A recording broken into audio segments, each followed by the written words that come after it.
Young Masuk confirmed it and followed up, that Nikola Jokic and his representatives have informed the Nuggets that he will not be accepting the contract extension that was offered this summer. This is not a stunner because even Josh Kroenke, their governor, said in his season-ending media that he was going to offer it and he wasn't sure that it was actually going to be accepted. He has 3 years left on his contract,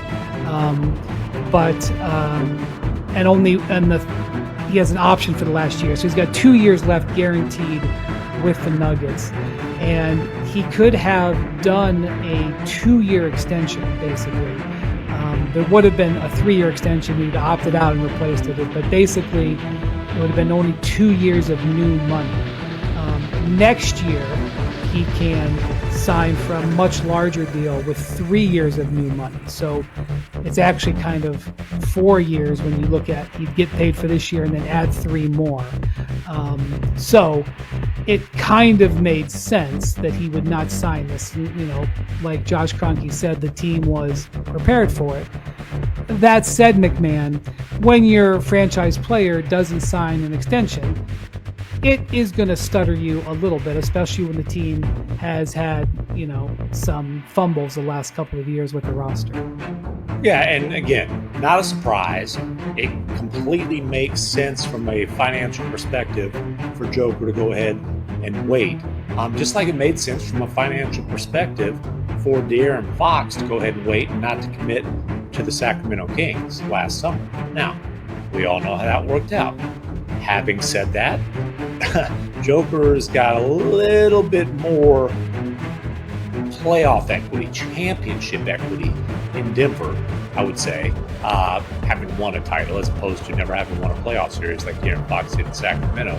And I do think that the Nuggets have done a really good job, despite what Bontemps might want to complain about, improving the supporting cast around Joker. And you know, hey, Denver is the team that pushed the Thunder to 7 games this year. I think the Thunder win regardless, but Aaron Gordon playing on a ripped hamstring certainly didn't help Denver's cause in Game 7. Went out and improved the bench depth from there. So I don't see this as some kind of danger sign for the Nuggets. But you're always more comfortable when you've got your guy locked up as long-term as possible. Well, what it is going to do is put a whole big spotlight on Denver next season. And, you know, the Nuggets are going to have to show that the moves that they made actually did improve the roster and actually do give them a better chance of going deep in the playoffs. Because, look, for everything that we had said here about, and you guys are correct, and that it didn't, you know, it certainly makes sense why Jokic didn't extend, and it would make sense, you know, Josh Kroenke himself brought up the fact that he might not. It still doesn't change the fact that he didn't. And for a team that has come under fire, I think fairly, for some of the moves they have made in recent memory, it is going to, I think, put a further magnifying glass on this upcoming season. And if they do lose in the first round or lose in the second round again, and Jonas Valanciunas isn't playable in the playoffs, and Bruce Brown doesn't replicate what he did a couple of years ago, and Tim Hardaway isn't that effective, or, you know, the young guys don't step forward or whatever, you know, there are going to become natural questions going into next summer about, all right, well, is Nikola Jokic going to extend now? And if he doesn't, what's Denver going to do? Like, that's going to be hanging over him now. What about Luka Doncic extending now? He doesn't have much incentive financially either. Well, I think what would make sense there is to do the short-term extension to get him to 10 years when he's renegotiating the next one, and then, you know, get you to a higher level financially. But hey, I don't know. I don't know where Luka stands right now in terms of what's been going on with the Lakers. You know, I do know that he's a guy. One thing I'll say about Luka, there is something to be said for signaling to, especially the new ownership group, that I want to be your partner. And there are worse Bontemps doesn't like that. There are worse brands to commit to and worse ownership groups to commit to than the Lakers and Mark Walton.